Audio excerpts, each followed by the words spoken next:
高考那天，后妈带来的继妹给我下了泻药，我将计就计喝下，最后我考了第1名。她自己拉的虚脱晕倒在考场。从前怕他们干扰，我一直藏拙罢了。如今我只能去她喜欢的学校，和她喜欢的人在一起。那个女人不是个善茬，她带来的比我小1个月的女孩也不是善茬。我父亲常年在外，后妈进门后对我动辄打骂。父亲在时又表现得温柔体贴。高3第1次月考，我像往常一样考进年级前10，而继妹程曦却只在年级倒数。我在房间里订正试卷上的错误答案，程曦却突然踹门进来。我被巨大的动静吓得抬起头，面前凑上来一张阴毒的脸。听说你考进了年级前10，我冷漠又防备地望着他，手里的卷子对我攥紧。程曦听见纸张摩擦的声音，对我手里的卷子吸引视线。他抢过试卷，分数漂亮的卷子撕成2半。他看着上面的分数，眼神越发的恶毒。下一秒，他夺起一边的圆规，扎进了我的右手手心。剧痛传遍我的手臂，我惊愤地推开他。你干什么？他瞪大眼睛发笑。这是对你作弊的惩罚。我忍着痛楚，狠狠打他一巴掌，鲜血的印子打在他的脸上。程元，你敢打我？他气得嘴唇发抖，拿起我和妈妈桌子上的合照往地上重重摔下，相框碎了一地。我和妈妈唯一的合照落在地上。他比我更快一步抢到照片，迅速撕裂。我眼睁睁瞧着照片在他手里撕成无数碎片。巨大的愤怒驱使着我掐住他的脖颈，把他的头死死摁在地上。程曦用力挣扎，但他为了减肥骨瘦如柴，根本没有力气抵挡我。他的眼睛逐渐漫上恐惧，他意识到我想杀了他。我真的想杀他，可理智告诉我不能这么鲁莽。我和他们有一大笔账要算。我松手后，他飞快逃了出去。我颤巍着捡起满地碎屑，妄图将它们拼在一起。可不如我愿，那个尖酸刻薄的女人骂骂咧咧地走进我的卧室。伴随着她的巴掌，我手里的照片碎片又落在地上。身疼心疼的我泪水糊了眼，右手擦去眼泪，同时血液红了我的眼。漫无边际的恨意朝我涌来，我不顾痛楚，不顾头发已经被薅乱，咬住了女人的虎口。腥臭的血液在我齿缝里蔓延，恶心又愤怒。女人尖叫着甩开我，我看着他们咬紧牙关。有本事杀我！放完狠话，我放声大笑，泪水恣意的流。他们被我这副样子吓得不轻，念叨着：真是疯子，疯子！有本事杀了我，不然我一定做你们一辈子的噩梦。我清理好自己满是鲜血的手后，父亲又打来了电话。我不想接，我在后妈和程曦那里受的委屈，他一概不信。每回他都叫我让着程曦一点，久而久之我便麻木了。我还留在这里，也是因为我暂时没有能力租房，我需要大把的时间学习，然后风风光光的离开。可是程曦善妒，我不能再像从前一样锋芒毕露，不能让他再来干扰我的学习。可电话响个不停，我不得不接通。又是他语重心长的语调：程元，听你妈说你掐你妹妹，还咬了你妈，不就是不小心打碎了相框，怎么能让你做到这个地步？你就不能让着他点？毕竟程曦他从小没有爸爸。我狂吼着：那我也没有妈妈呀，我这不是给你找了个妈妈？你好好孝敬他，他不就对你好了？说不通。我绝望的又极其认真的回他：自从他们进了门，你就只听他们讲我的坏话。你想想，我从前真的是他们口中那样的人吗？姓程的，我告诉你，你现在帮着和你没有血缘关系的人来训斥我，那我也能拍拍屁股走人。以后你就让他给你养老，我瞧都不会瞧你一眼。你好好自己想想。电话那头忽然沉默，我不想再搭理他，于是挂断。我望着镜子里苍白的脸，我的拳头捏紧到发抖。手机里又有人发来消息，是我的同桌宋林。程同学，我有一道题目弄不明白，可以请教一下吗？我如往常一般冷淡回道。问他把题目发来，我扫一眼便笑了。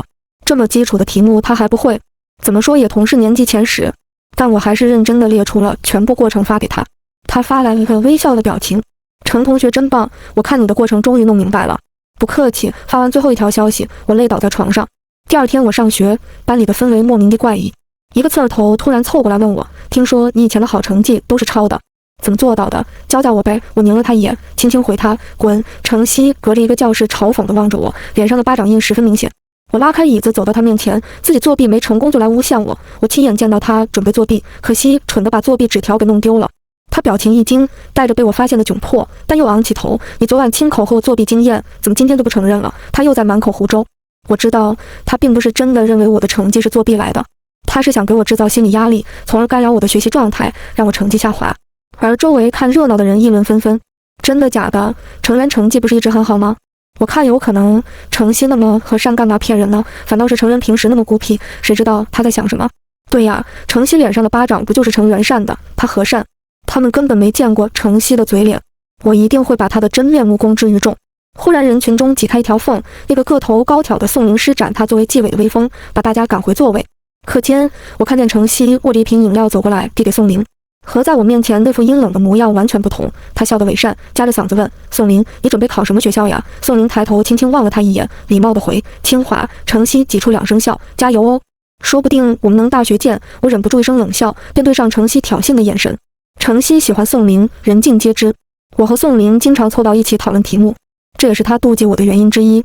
程曦心理上的干扰对我没有用处，我不怕流言蜚语，我无坚不摧。但是我的右手手心还是会随着手的动作时不时发软剧痛，严重影响了我的学习进度。为了不让类似的事情再发生，我计划着接下来的考试故意写错一点。很快迎来第2次月考，我刻意和自己得出的答案反着写。考试结束后，我再对着试卷把自己的答案写下来。过几天成绩出来，我的总分直线掉到了班级中下游，同学和老师都对我带上了怀疑的目光。有人讨论着他成绩怎么掉那么快，不会真是作弊吧？程曦望着成绩排名，满意的对我展露得意的笑容。班主任走进来进行月考班会。这次考试有人成绩一落千丈，其中原因你本人自己好好想想，不用猜都知道在说我了。当然也有人奋起直追，程曦同学从班级的吊车尾爬到了年级前20，尤其是他的语文再接再厉，他竟然考了高分。我不可思议地对上了他的眼睛，那眼里满是骄傲，叫嚣着我比你强。他真以为他的心理战术起作用了。可是我在考试前亲眼见到他把小抄色进了书包，竟然能抄到那么高。我低下头算了我的真实分数，能排进年级前5，比上一次有进步。我舒心的勾唇一笑，侧头却对上宋玲怪异的眼神。他清透的眼里带着丝不敢相信，好像信仰倒塌了一般。晚自习时，他突然把上完厕所回教室的我拦下。我不解时，他把我的试卷塞到我手里，揪着我的袖子将我扯进没有人的备用教室里。我懵逼地被他摁在座位上，他看着我的试卷上的大批红叉，高大的身影照在我的头顶，重重叹气。这次月考有什么不会的就问我，可是我没有不会的呀。我看着他难得严肃的表情，不知道该如何说。可是宋同学，我不想麻烦你想。他白皙的脸漫上红晕，磕磕绊绊的解释，我就是不想看到成绩那么好的人突然颓废。我知道之前的事对你有影响，但是因为这个影响自己就太可惜了。你本应该有更好的未来。好的，他打动我了。我只能像模像样地提出一个难度较高的问题。宋玲便垂下头一一讲解，晚风穿过窗户缝隙，吹拂她额前的发丝，清浅的月色落下来，少年的外套透着清香。我便瞧见了窗外一双满是妒火的眼睛，是程曦。他站在不远处的走廊上，恶狠狠地盯着我。我突然想起程曦喜欢宋玲，我刻意抬起头和宋玲贴得更近，又向她提了几个问题。最后下课铃响，宋玲刚好讲完，她的表情也不如开始那般严肃，反而满是欣慰。但我的右手手心却因为和笔的摩擦又流了血，血液从创可贴里渗出来，滴落在数学卷子上，盖上了一个红叉。伤口处微微发痒疼痛，新换的创可贴已经被鲜血染得不成样子。我忍不住发出点声音。宋玲关注到我的手心，眉头紧蹙。我连忙背过手不让他看，他却硬扯了过去。怎么回事？受伤了也不说，早知道我就不逼你写字。不小心扎的。他急急忙忙地给我重新清理伤口，换上他的创可贴，是带着图案的，印着几颗红色的爱心。原来别人的创可贴都可以这么好看啊！宋玲认真地处理好后，抬起头望向我时，却忽然愣住。别哭啊！我笑着掩住脸，没事，就是太痛了。夜色里我独步回家，身侧传来脚步声，程曦拦下我。程元，程曦的脸因为嫉妒而变得扭曲。我望向四周无人，只有晚风吹拂路边的草丛。我没有搭理他，准备从他身边绕过去，他却握住我的手臂，尖长的指甲用力地扎着我的肉，发出刺痛。程元，你是故意的，他笃定地说。我还戴着副耳机，看着他的嘴唇一张一合，其实我听不太清他在说什么。是刚刚宋玲得知我一直一个人走夜路回家，要我走路的过程中和他连麦，以免我遇到危险。危险这不就来了。电话那头的宋玲听到了程曦尖细的嗓音，一时竟没分辨出来。程元，你那里怎么了？我望着程曦的眼睛，没有回答宋玲。我想听听程曦还能说出什么话。你知道我喜欢宋玲，所以故意接近她。程元，我劝你趁早放下这个心思。宋玲是要去清华的人，你现在的成绩连普一都过不上便罢，而我一定会和他考同一个大学。我冷眼看着他发疯似的大吼大叫，不屑地笑了。下次作弊别让我瞧见，我一定举报你。程曦现在的成绩去考清华，除非他高考也作弊。那就等到那天吧，暂时还不着急。程曦羞愤地咬紧牙关，一双手用力挠上来，被我攥住他的细胳膊。你是不是胖了？程曦哑了半晌，无措地抽出手捏捏自己的肉。他有严重的体重焦虑症。总是听他妈在别人面前夸他有毅力，减肥减掉40-50斤呢。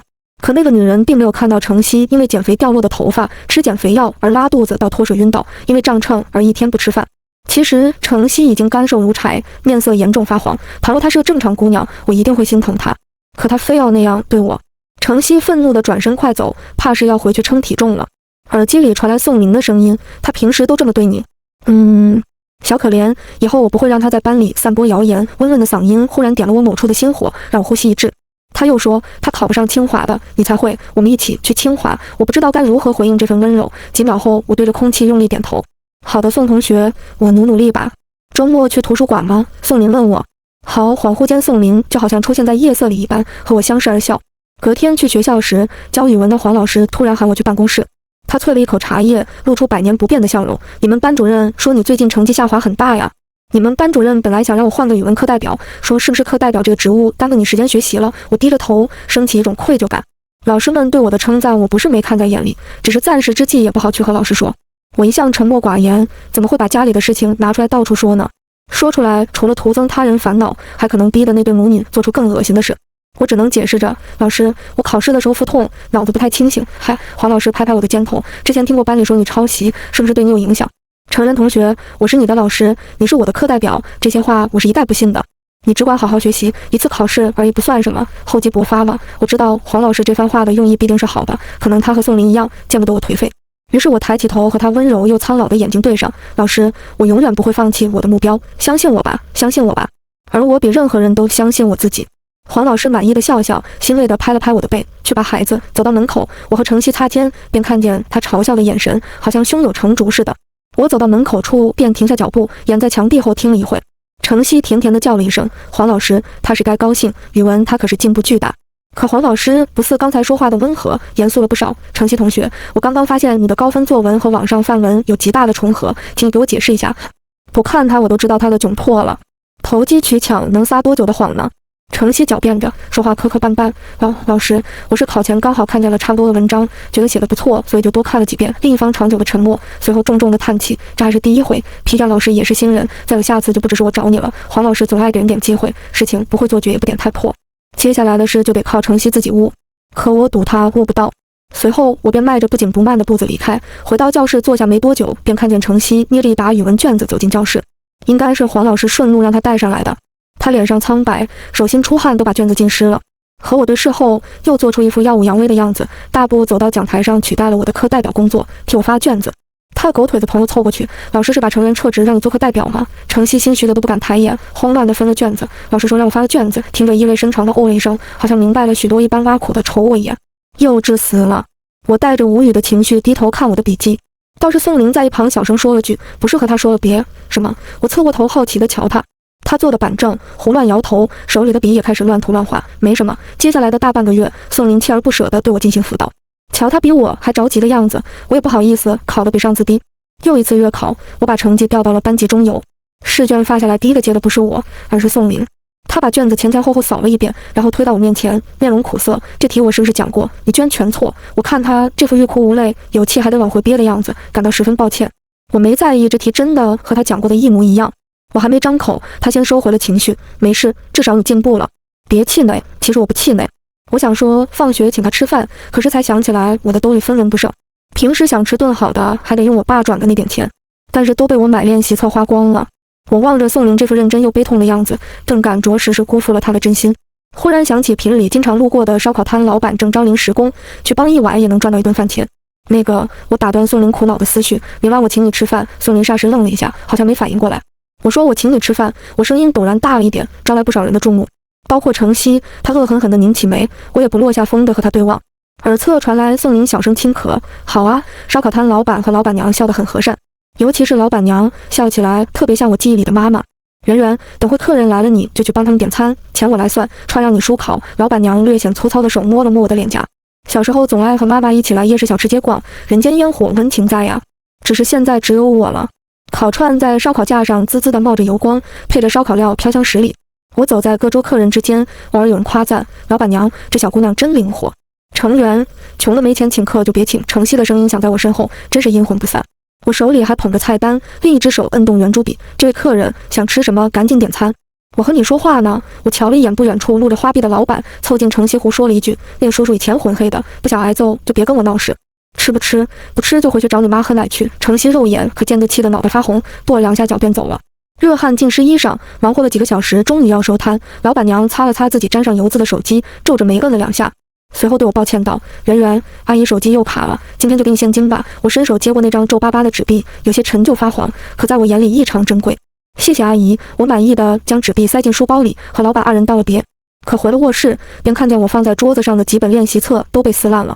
我蹲下将封面拼在一起，是几本没什么学术含量的，我便松了口气。我甚至能想象出程熙用剪刀撕扯我练习册时那副狰狞的样子。我抬头望向窗帘，缝隙掩盖出有一点微弱的光。我走过去，将窗帘拉得更严实。躺下后，我给宋林发了条微信：“宋林，明天去吃烧烤吗？”那边回我：“怎么不叫我宋同学了？”我没怎么明白这句话的意思，便问：“不可以吗？”“没有，我喜欢你叫我宋林这话，怎么看上去怪怪的？”“明天见。”发完最后一句话，我便关了手机。第二天课间，宋林异常的神采飞扬，走路时校服都被刮了起来。吃个烧烤就那么高兴吗？不过我想了想自己，1年半载捞不到一顿香的，确实该高兴。那张单薄的纸币被我放在贴身校服的口袋里，时不时被我伸进去摩挲2下。分心时，手边的笔咕噜噜滚到了地上。我弯腰去捡，一个硬物忽然重重砸到我的额角，连着神经直痛到我的牙关。我抬眼便看见程曦居高临下地望着我，手里握住的手机便是凶器。他故作惊讶：“啊，抱歉，我没看见你低着头。”我不爽地揉了揉额角，太阳穴突突地猛跳，却又注意到了他的手机界面，是一个群的聊天界面，群名叫高考交流群。我歪着头念出名字：高考交流群。程曦面色一凛，瞪了我一眼：“你怎么偷看我手机？”这时宋林刚好回了座位。宋林，我身子一斜，右手便不小心搭上宋林的左腿，我头好晕。宋林俯身看了看我的额角，便皱起眉：“怎么红了？”我面露痛色，刚刚程曦不小心手机砸到的，我现在有点头晕想吐，还看不清东西。我带你去医务室。说着，宋林就着急要把我拽起来。我连连摆手：“不用，我休息会就好。”顺带流下2滴委屈的泪水。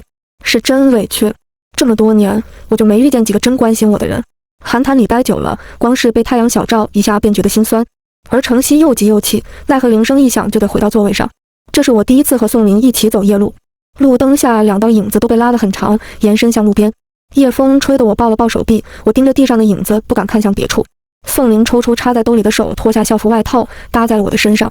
走到烧烤摊那里，老板娘笑呵呵地抽出2张椅子。我和宋林坐下，吃饱喝足后，我准备付钱。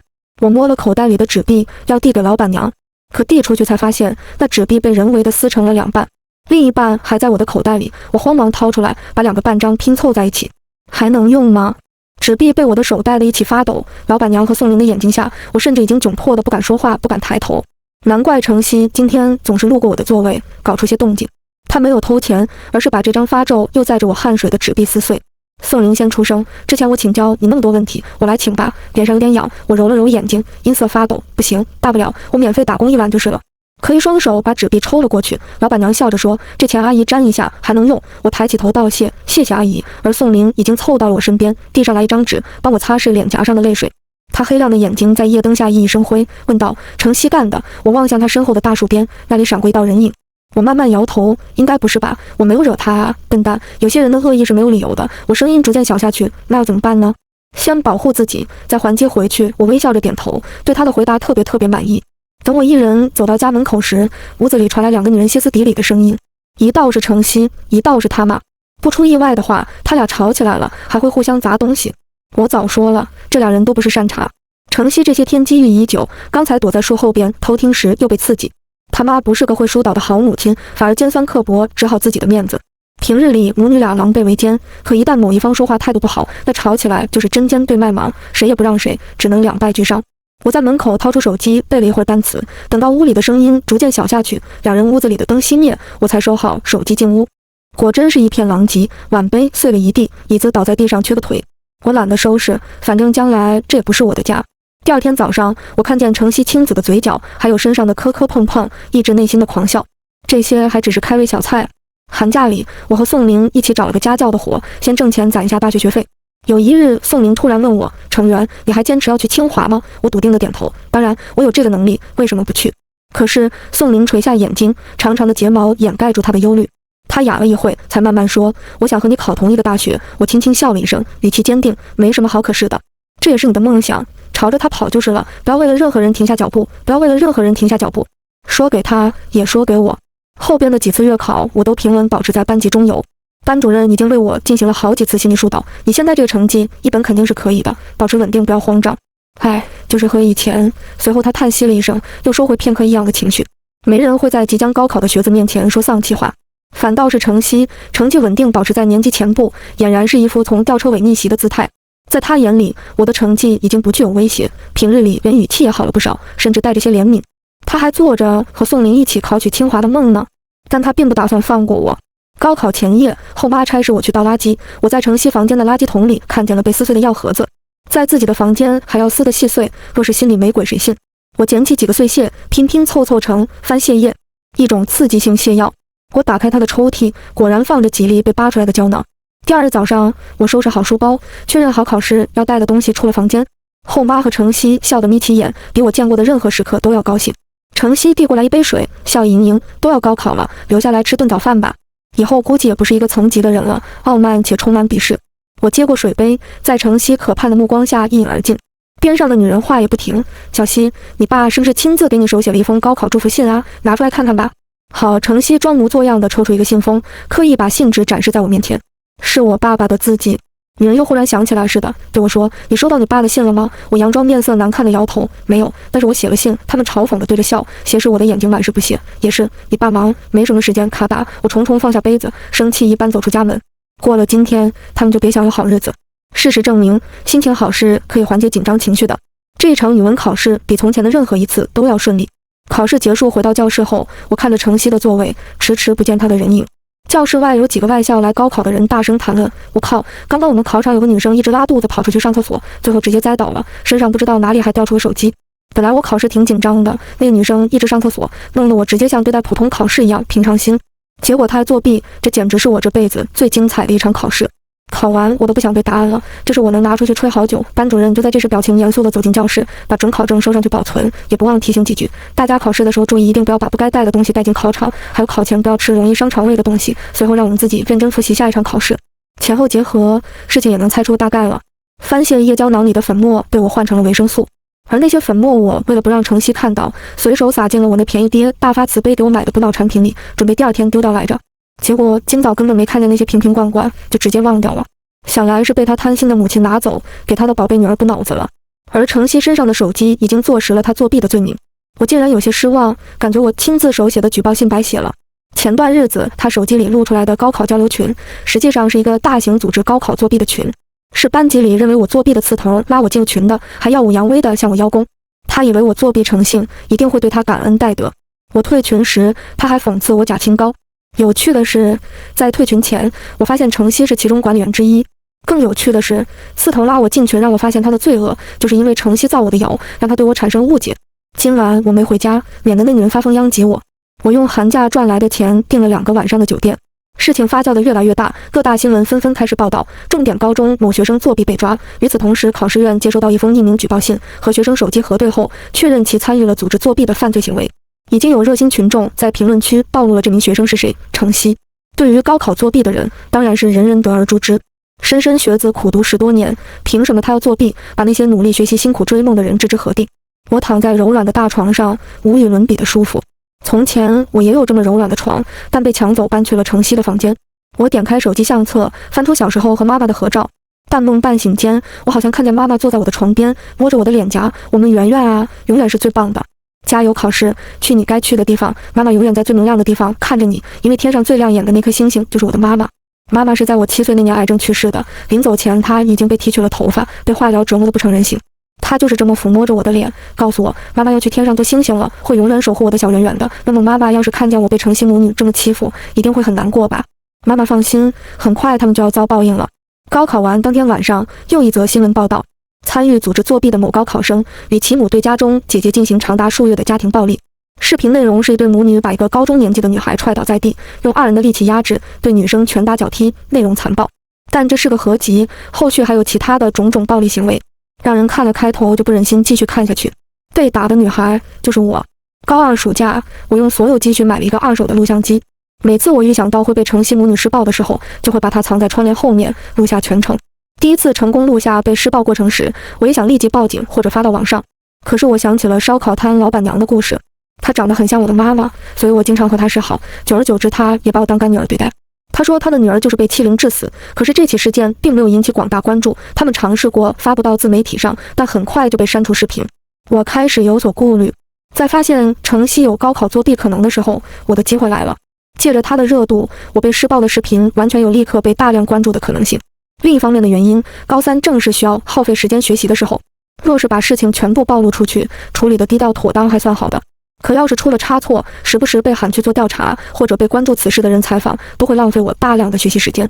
先稳住自己暂时的安定，在无所顾虑之后，以更勇猛的势力还击回去。手握证据之后，为了不再被施暴，我先假装成绩下降，稳住程曦的嫉妒心。不过我和宋林的日渐靠近，还是时不时招惹他。但我的成绩给他造成我和宋林没有可能的假象，联合施暴的频率也比从前小了许多。事态发酵上热搜后，就有人给我打了慰问电话。我说我现在心理正常，处境安全，不必担心。我只想好好休息一下，我太累了。这一觉睡了许久许久。有很多认识我的人已经认出视频里的受害者就是我。在手机静音的过程中，未接来电达到上百个，最多的竟然是宋林，随后是黄老师、班主任、烧烤摊老板娘，还有相熟的同班同学。我望着一通通未接来电，一个个或远或近的名字，一种极大的委屈感以前所未有的姿态朝我倾袭而来。我抱着腿坐在床上，泣不成声，眼泪打湿大片的衣襟。我咬着被子发泄一直被自己按捺住的情绪。手机屏幕又亮了，依旧是宋林打来的电话。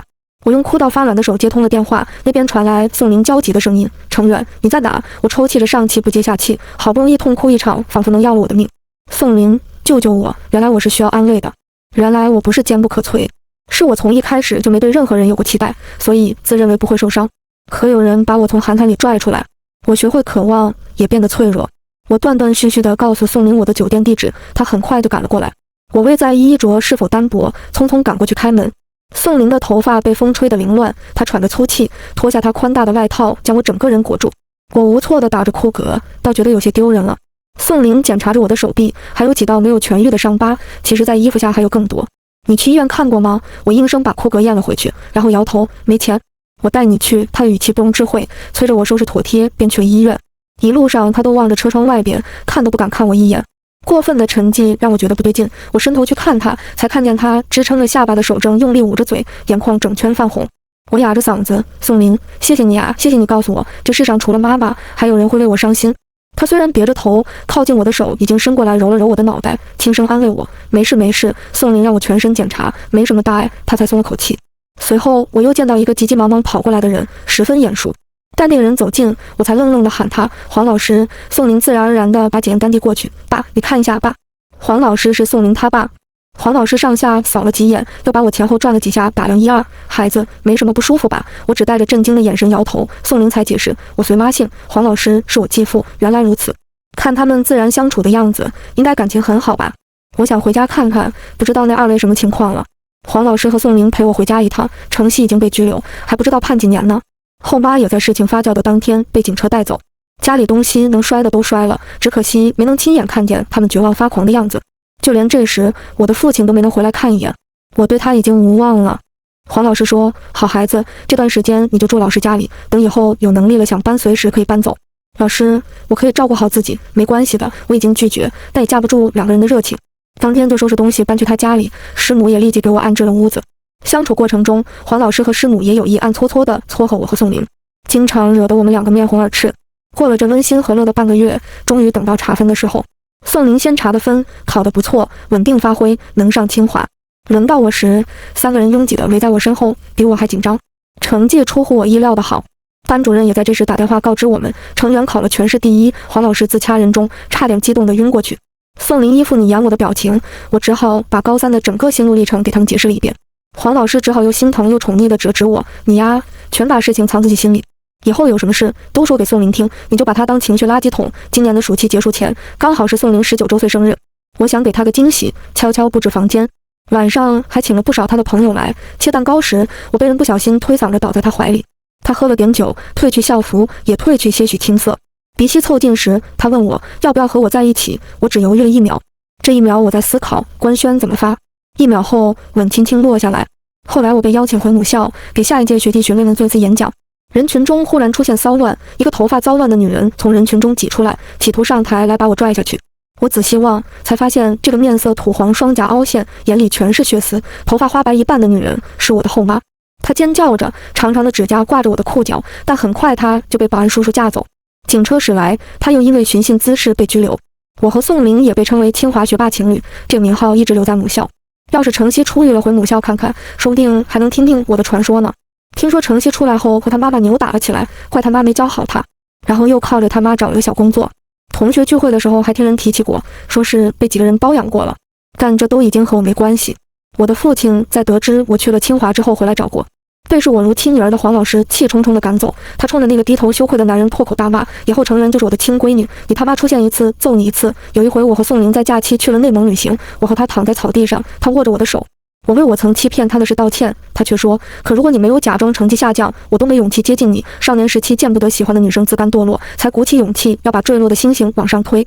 后来他又笑自己，可原来这是一颗划破天际的流星，看似坠落，实则灿烂无比。我靠在他肩膀处，手指在他胸口处打转，你确实救了我，我永远庆幸。在被3尺寒冰包围时遇见宋明，而后冰上生花。